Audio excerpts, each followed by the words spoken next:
Hi, everyone. Welcome to our event. I'm going to read the land acknowledgement. This land acknowledgement calls us to commit to continuing to learn how to be better stewards of the land we inhabit. We recognize that every member of the Santa Rosa Junior College community has benefited and continues to benefit from the use and occupation of this land since the institution's founding in 1918. Consistent with our values of community and diversity, we have a responsibility to acknowledge and make visible the college's relationship to Native peoples.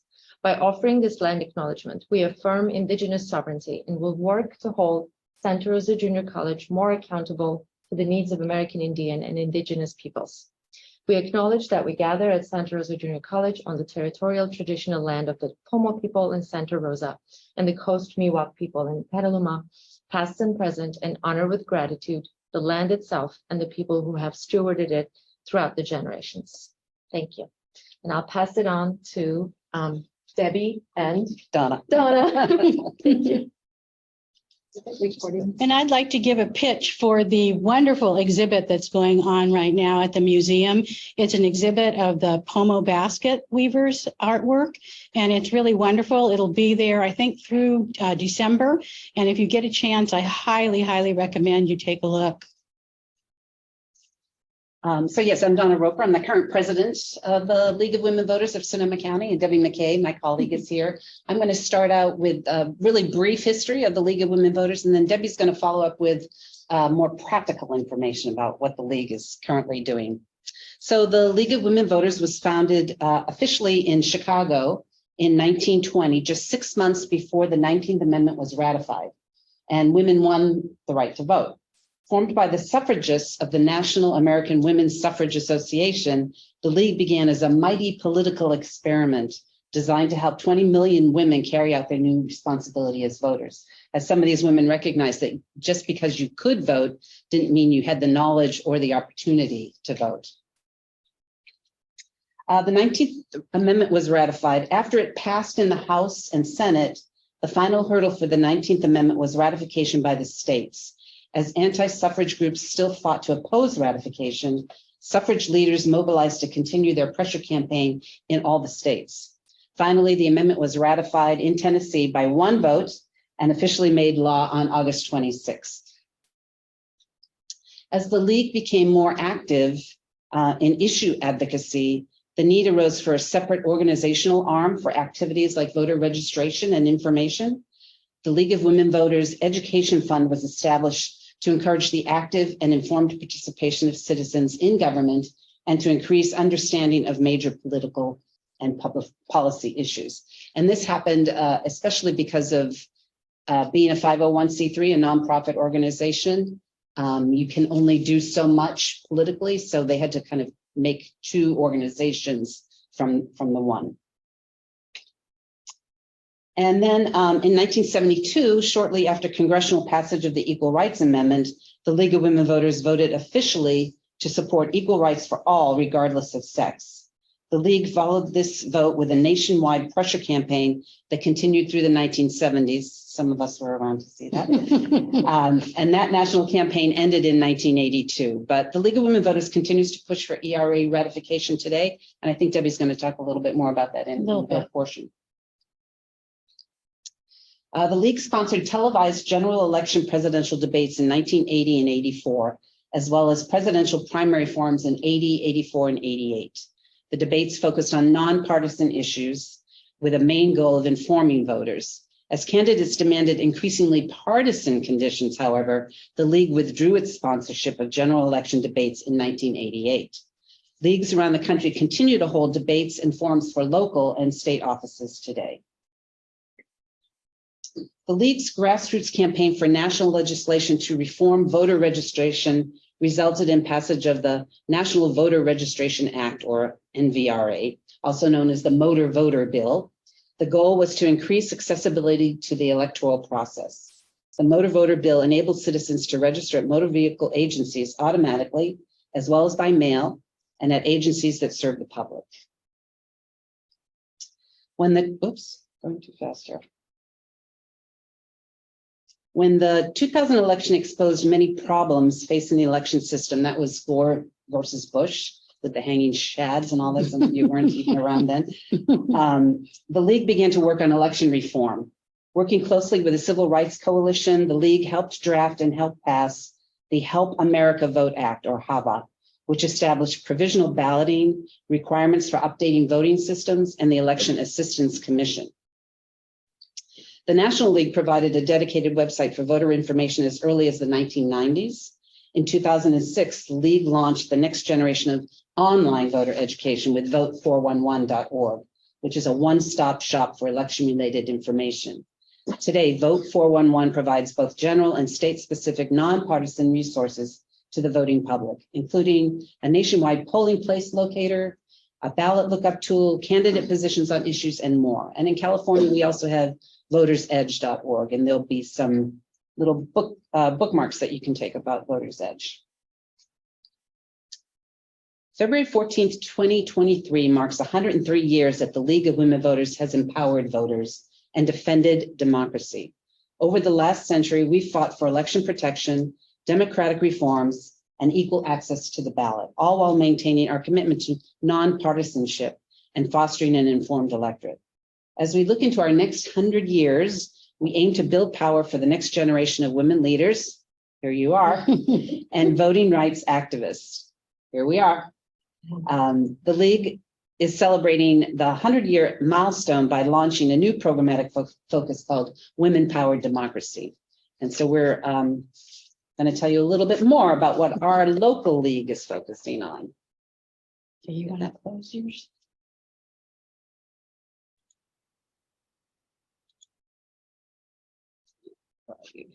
I'll get it. Okay.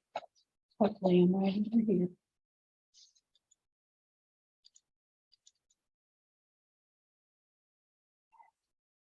Maybe not. Yeah, why don't you I'll just put it in.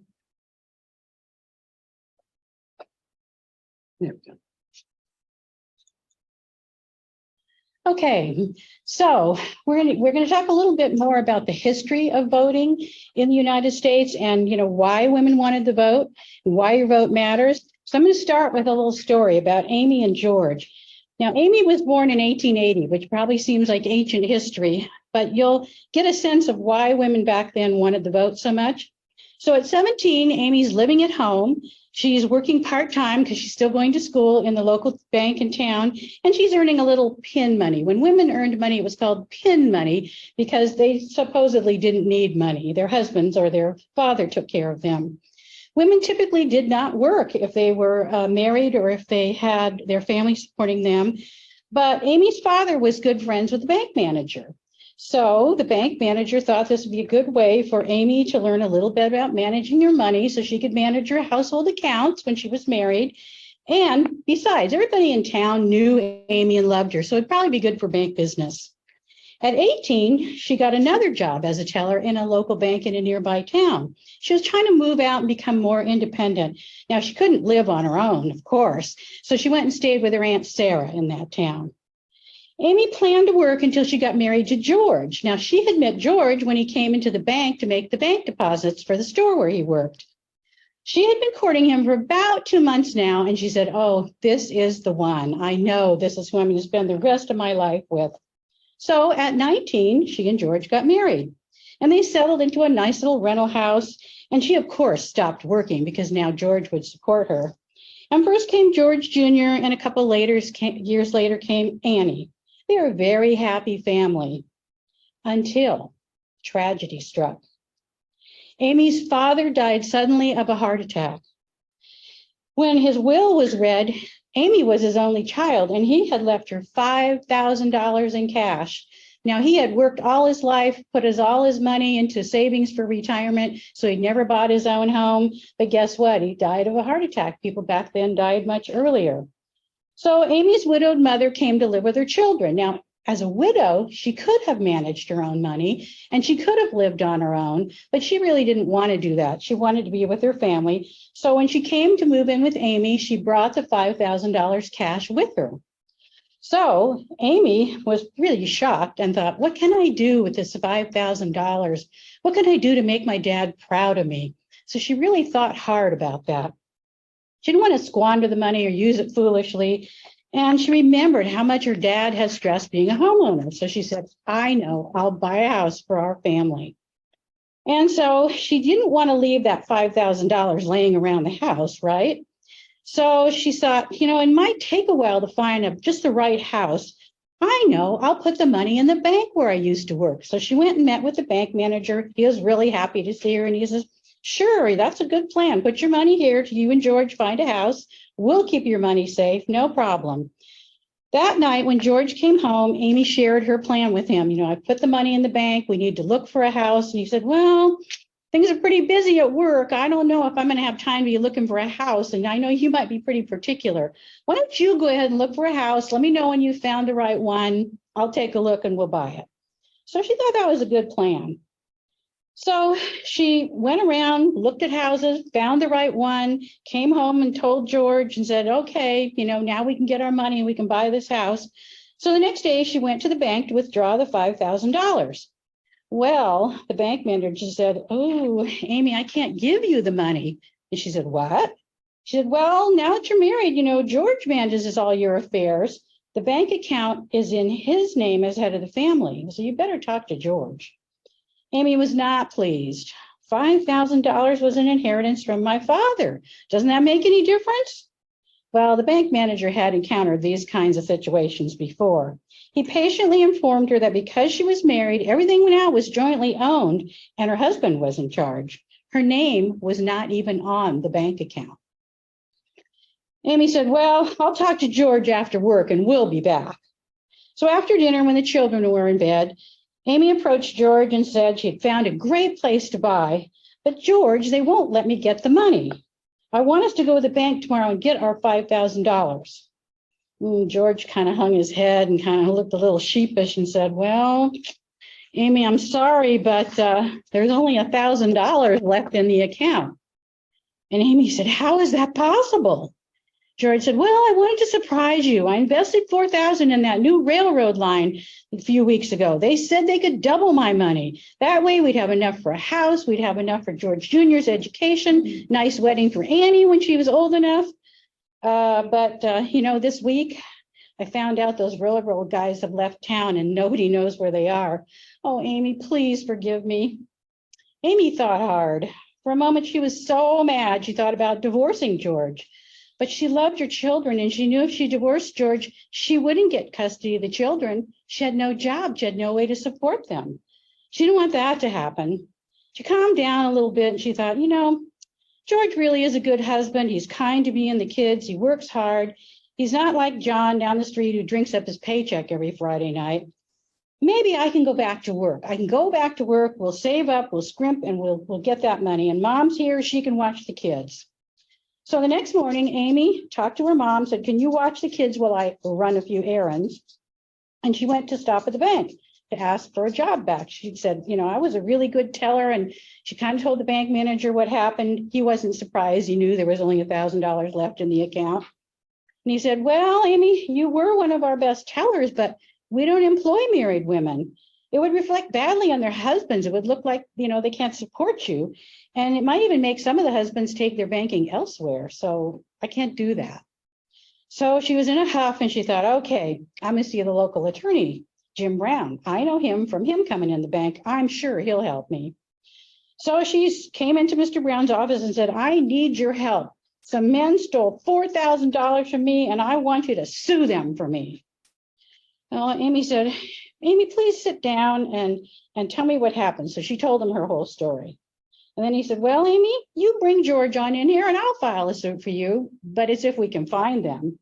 Amy said, no, you don't understand. George is kind of embarrassed. He doesn't want to sue anybody. He doesn't want to come in here.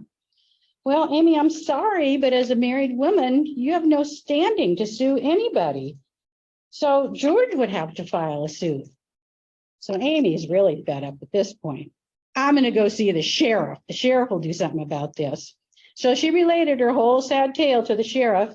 The sheriff said, yep, Amy, I've heard from several people about those swindlers, but I doubt we'll be able to catch them.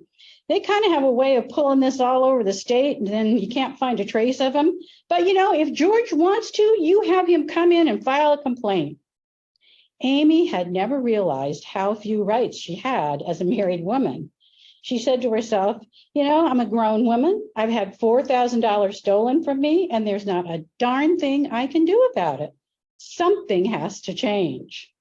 So the next day, Amy thought about her Aunt Sarah. She said, you know, Aunt Sarah is always working on women's rights. I bet she'll have some ideas on this. So she arranged to have a friend take her to her aunt's house, told her aunt the whole tale of woe, and said, you know, we need to change these darn laws. How do you do that? And Sarah kind of winked at her and she goes, if we women had the vote, we'd be changing these laws. And the next day, Amy joined the suffrage movement. So you can see why, you know, a lot of women wanted the right to vote back in the 1800s and into the early 1900s. But that isn't all solved. When I got married, my name was not on the bank account and I could not get a credit card in my own name. And if you're familiar with the Dodds decision, which took away women's reproductive rights, you know, we're still fighting a lot of these battles. You know, it's not over. It's not ancient history. We have battles going on right now, and I'm going to be talking to you about some of those battles. So we heard Amy's story, and women did get the right to vote in 1920, but it was really only white women who got the right to vote. Native Americans were not even recognized as citizens until 1924. Many Asian residents were not able to vote until the 40s. And a lot of Black men and women were prevented from voting until the Voting Rights Act of 1965. And we're going to give you these links at the end, so don't worry about them now. But there is a page at the end you might want to use your phone to take a picture of. It'll have all these links. So, you know, voting rights, we talk about the women really getting the right to vote in 1920, but it's been a struggle since then. Not all women got the right to vote then. So in 1924, the Snyder Act did grant Native Americans full citizenship if they were born in the US, but they left it up to the states to implement the act. And it took years and years and years of fighting in individual states. And they did a lot of the same things to the Native American that they did to other people of color, where they gave them literacy tests. They gave them other citizenship tests. They put every barrier they could think of. They refused to put any voting sites on reservations. They did all kinds of things to keep people from voting. Same kind of thing for Asian people. There in 1982, the US had a Chinese Exclusion Act that barred Chinese from becoming citizens. Now that was finally repealed in 1943, and another law was passed in 1946 that admitted Filipino and Asian Indian immigrants, but it kept a quota on how many could come in the US. All that didn't change until the same year as the Civil Rights Voting Act being passed, which was 1965. So you can see there's been an ongoing effort to prevent people from voting.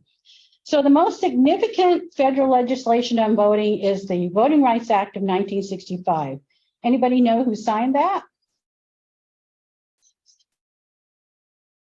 It was Lyndon Johnson. Lyndon Johnson signed that.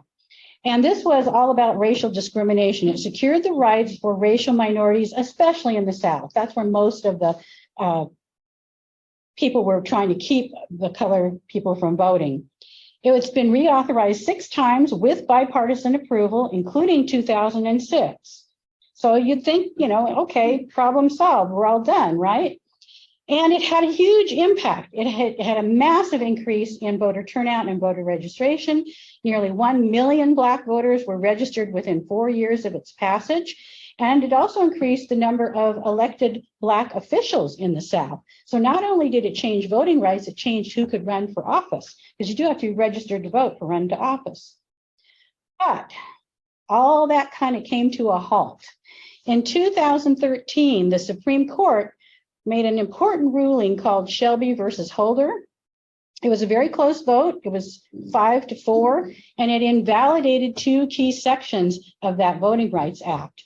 So what they did when they originally got the Voting Rights Act is they gathered a lot of data that showed the discrimination that was going on, especially in southern states. And in this law, they said, before these states who have a history of discriminating can change their voting laws, they have to get clearance from the Department of Justice, DOJ as it's commonly called. Well, that was 40-year-old data by the time the court heard this case. So they said, oh, that's old data. Discrimination doesn't go on anymore. We solved that problem years ago. So they used that, the fact that the data was old, as a reason to overturn some of the provisions of the act. But, why was the data not showing discrimination? Because this law was in effect. It wouldn't take a rocket science to figure that out.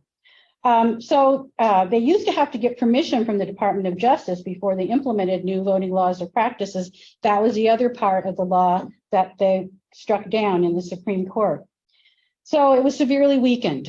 And there was an effort in 2022 it was passed in the House, but the Senate refused to pass legislation that would have restored all the Voting Rights Act provisions. So now we just have to depend on state courts. We can't depend on Congress, and we can't depend on the Supreme Court to protect our voting rights, which I think is kind of sad. So what happened after Shelby versus Holder? Well, I think Texas kind of had made a bet on how they thought this case was going to go, because immediately the state of Texas implemented much stricter voter ID laws. In other words, what they would accept to let people register and vote.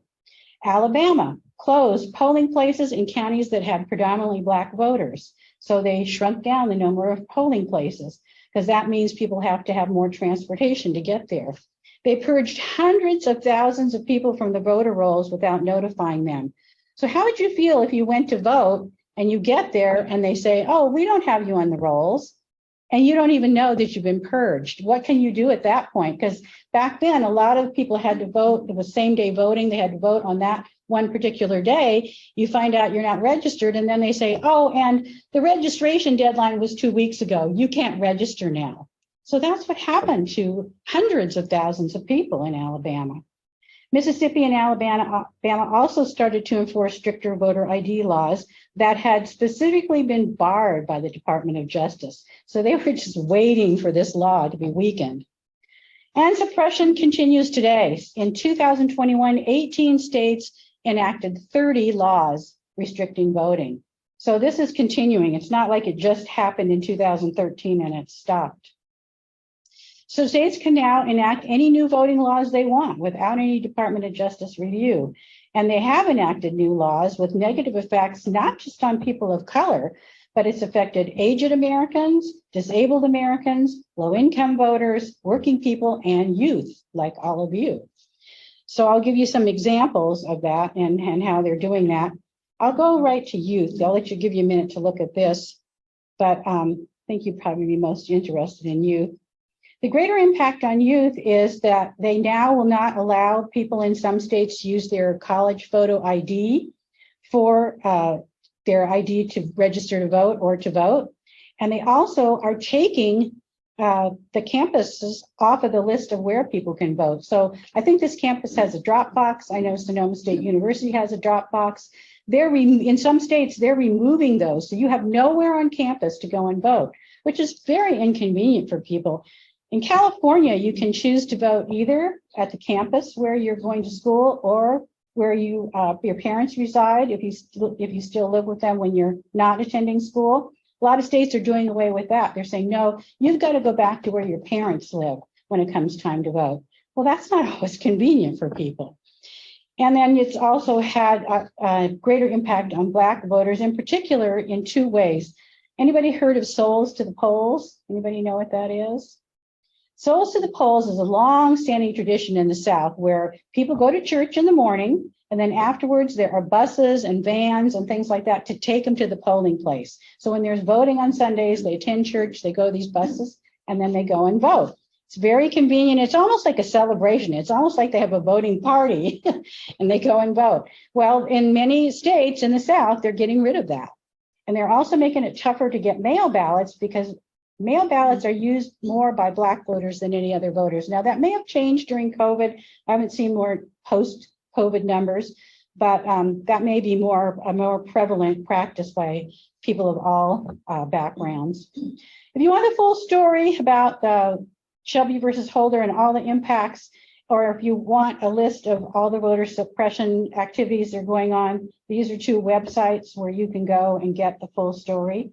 And it's pretty shocking what's going on. So if voting didn't matter so much, why would they try so hard to stop us from voting? I mean, even the people who don't want us to vote get that voting is important. And that's why they're trying to pick and choose who can vote and who can't. So I want to talk a little bit about all the different kinds of elections that go on, because we tend to think of voting as only who's the president. Like we go into high schools and we register teenagers in high school, and we'll ask them, do you know who the president is? They usually know who the president is. If you ask them who's the mayor, who's the city council member, not a clue. Who's sheriff, maybe. I was like that when I was in high school. I didn't know who any of those people were. And I think people are getting more sophisticated about that, but there's a lot of people who have a lot of other things going on in their life. And so and also I think our society and our media kind of hype the presidential election as the only election that matters. But you're going to see in a minute here that the midterm elections are actually just as important, maybe even more important than the presidential election, because the midterms that fall halfway between the presidential elections are where we elect people who make a lot of laws that affect us. So 1/3 of the senators are elected. Senators serve a six-year term. All of the members of the House of Representatives are elected because they only serve a 2-year term. Many members of our state legislatures are elected. Many of our state governors are elected. Mayors and town council members, school boards and special districts. So there's all these levels of government where people get elected, and those people are making decisions about your lives. I love this quote from Daniel Anderson at Ballotpedia.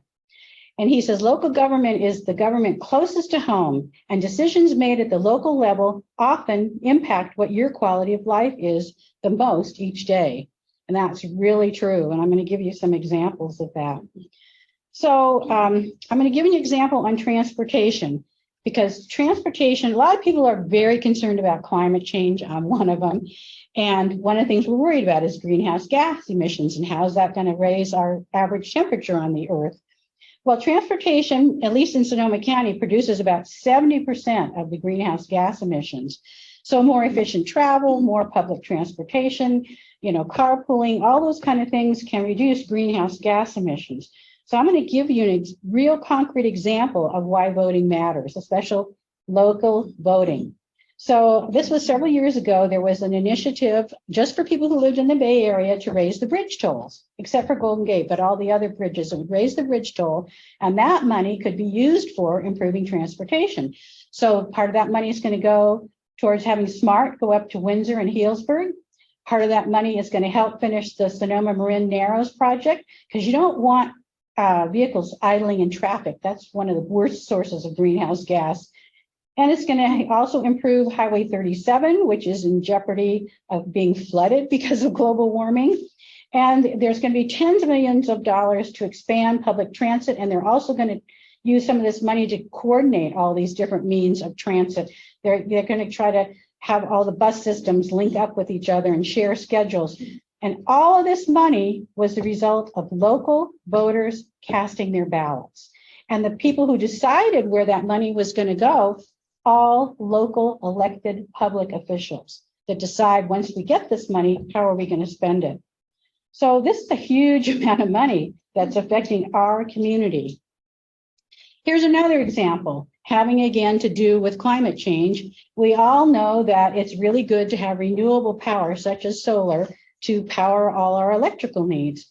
I don't know how many of you know, but in 2002, the Santa Rosa City Council said, let's use our wastewater for a good purpose. So they built a pipeline up to the geyser field up above Geyserville, where they generate steam to produce electricity. And this is 24 hours a day. Solar is usually only when the sun is out. The geothermal power is 24 hours a day. So it's very reliable, and we have it available when our needs are the highest, which is usually in the evening. So they pump 11 million gallons of this treated sewage water up to the geysers. It generates enough energy to provide the electricity for 100,000 households in our area. I mean, that's an amazing number to me. Again, who did this? Local elected officials.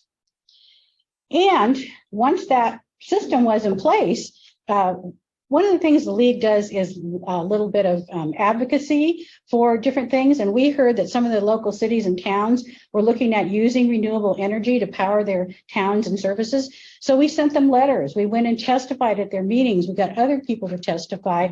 All of the local cities and towns in Sonoma County have now gone to this 100% renewable green energy for all their buildings and services. So that again was elected officials making our lives better. And some other things on solar power is the city council in Sebastopol. It requires all new homes to have solar panels. Sonoma County has launched a streamlined application for people wanting to put solar on their houses, and it's kind of automatically approved as long as they meet the criteria. Also, our regional airport is now almost 100% powered by solar panels that are put out in that area. So they're using power from the sun to run the airport. Again, all these were done by local elected officials.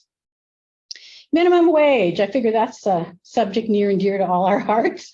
I was shocked when I looked this up. I was really shocked to see that the federal minimum wage is $7.25 an hour.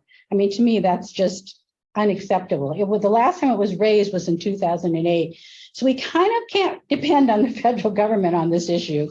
The California minimum wage is a little bit better. It's twice as much. It's $15.50 an hour. It's still hard to make it on that amount of money.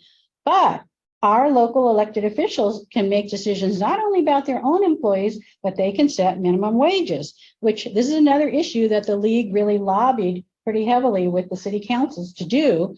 And so you'll see here all the rates for the various cities and even the county board of supervisors are much higher, several dollars higher than even what we have in the state of California.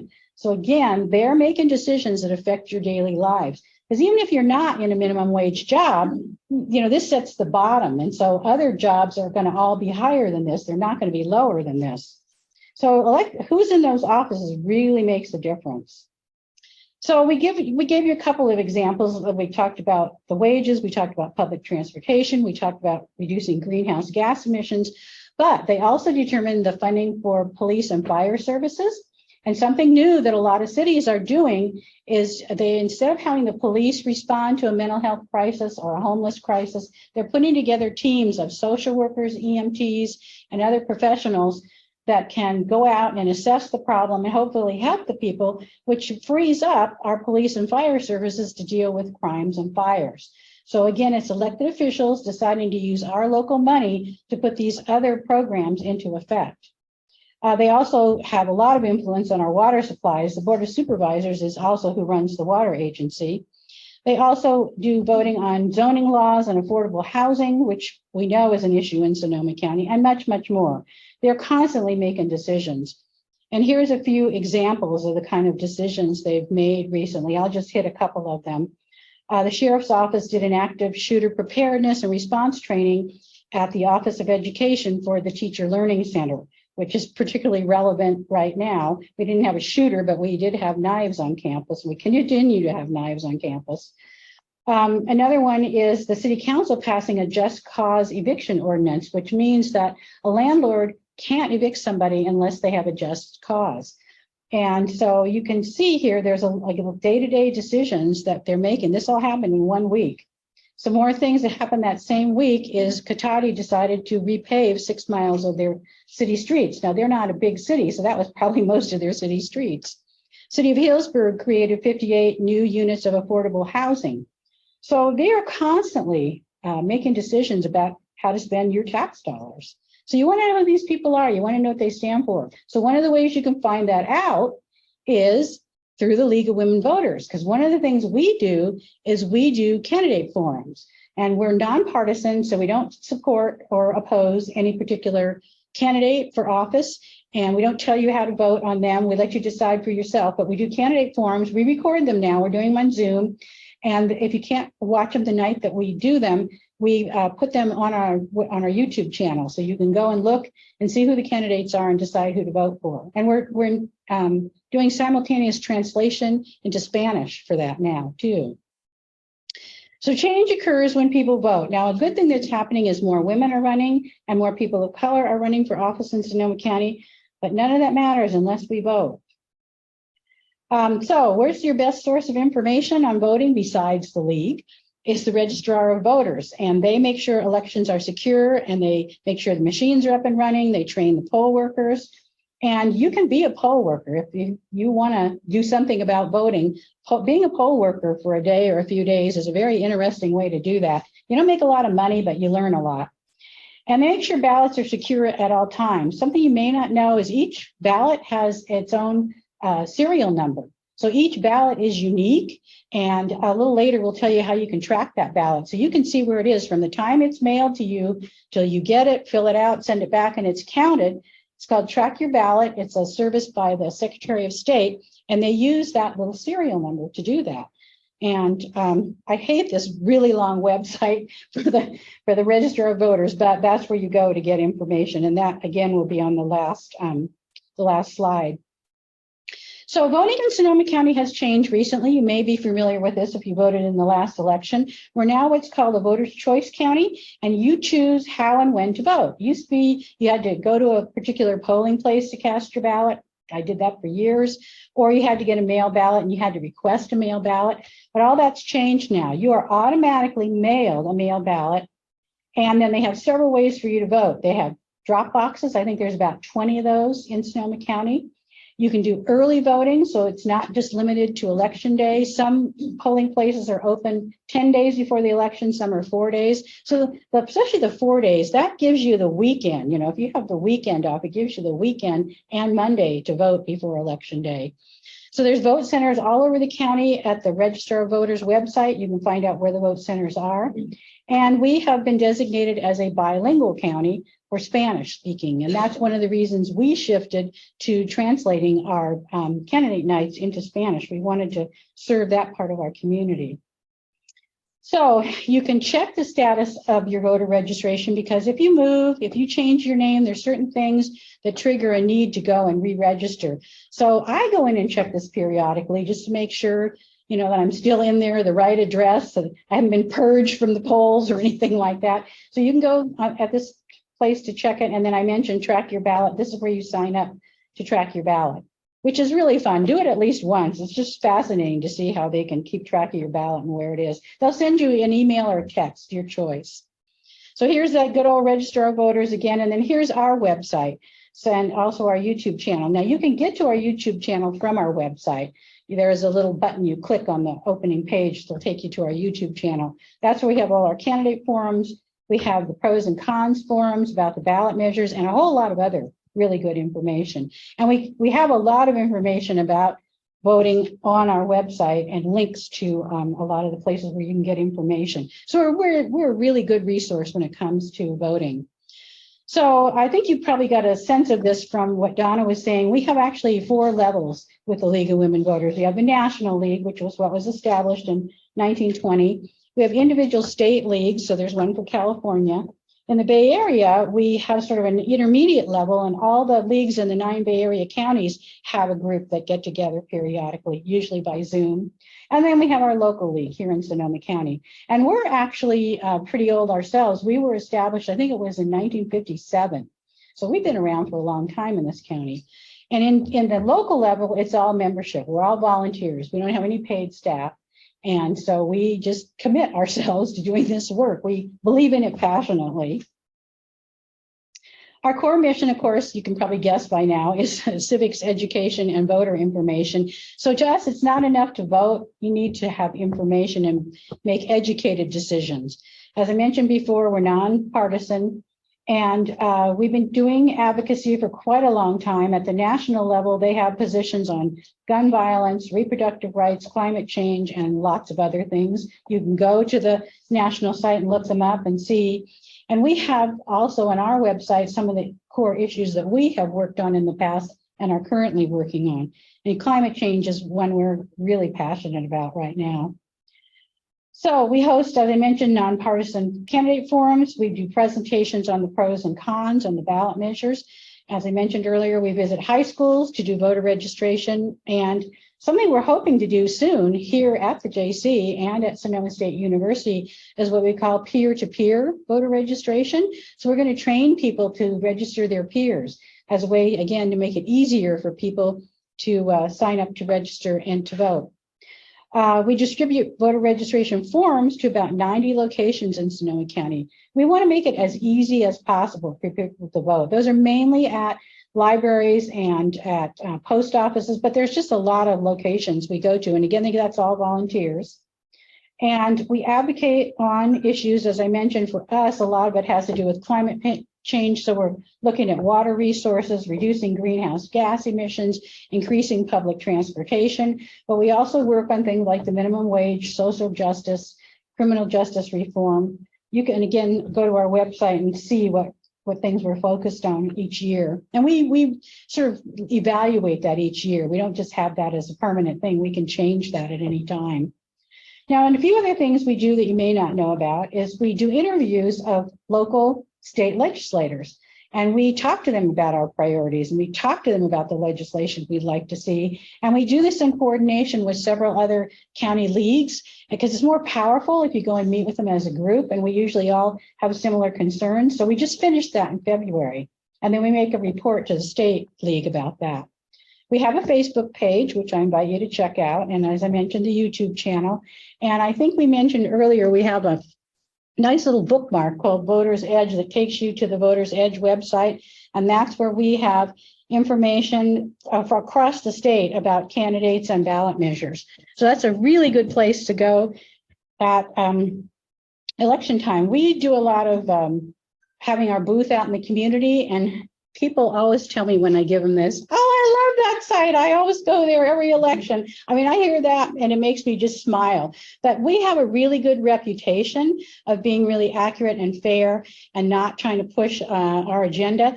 And so people love this website. And again, we have volunteers who talk to the candidates and get them to put their information on there. So sometimes there won't be any information. That's when a candidate's not cooperating. And that tells me a lot about whether I want to vote for them or not. Not the whole story, but it gives me a feeling I want to look into this person a little more. And we have a Sonoma State intern who helps us on most of the activities I have mentioned. And they don't do everything. We assign them to do some part of that, but we use a variety of interns. And so they all get a chance to kind of experience these different parts of the union.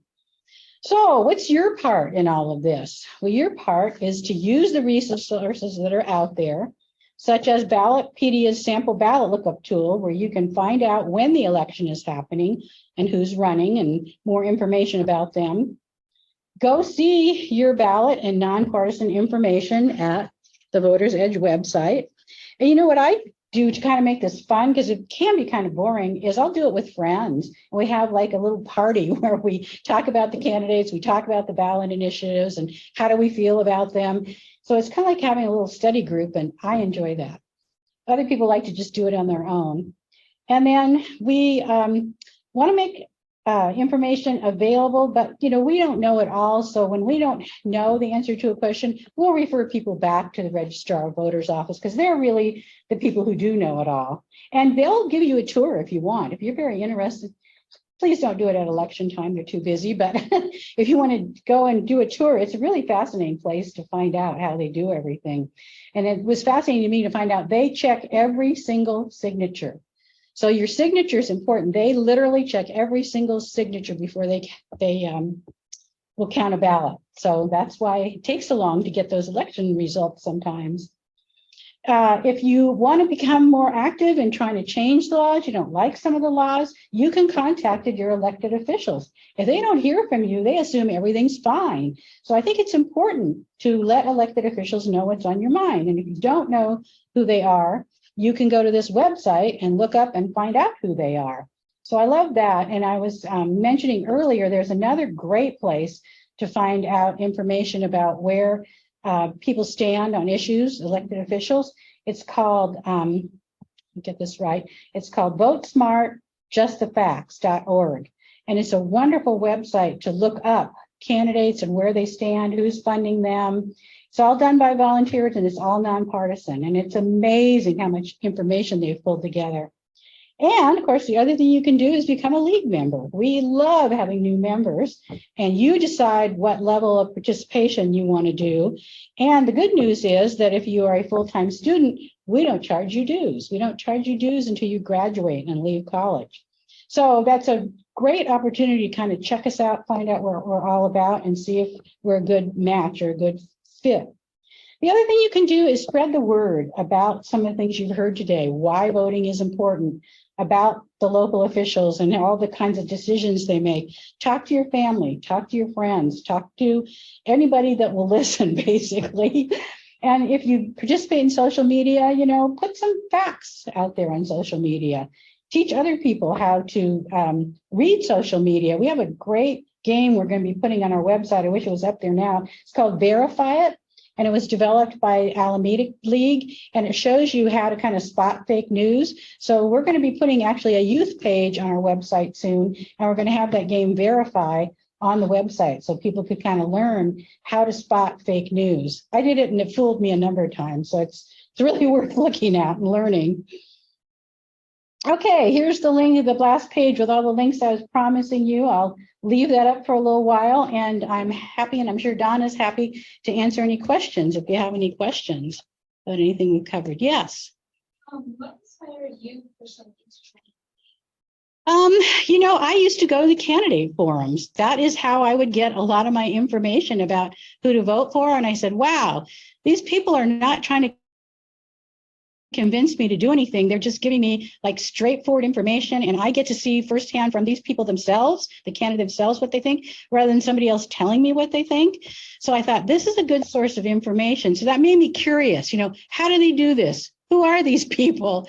And I did happen to know one person in the league, and she used to volunteer to do those. So I started asking her questions, and I really liked her. And as I met other people in the league, I really liked them. And I said, wow, I want to know more about these people.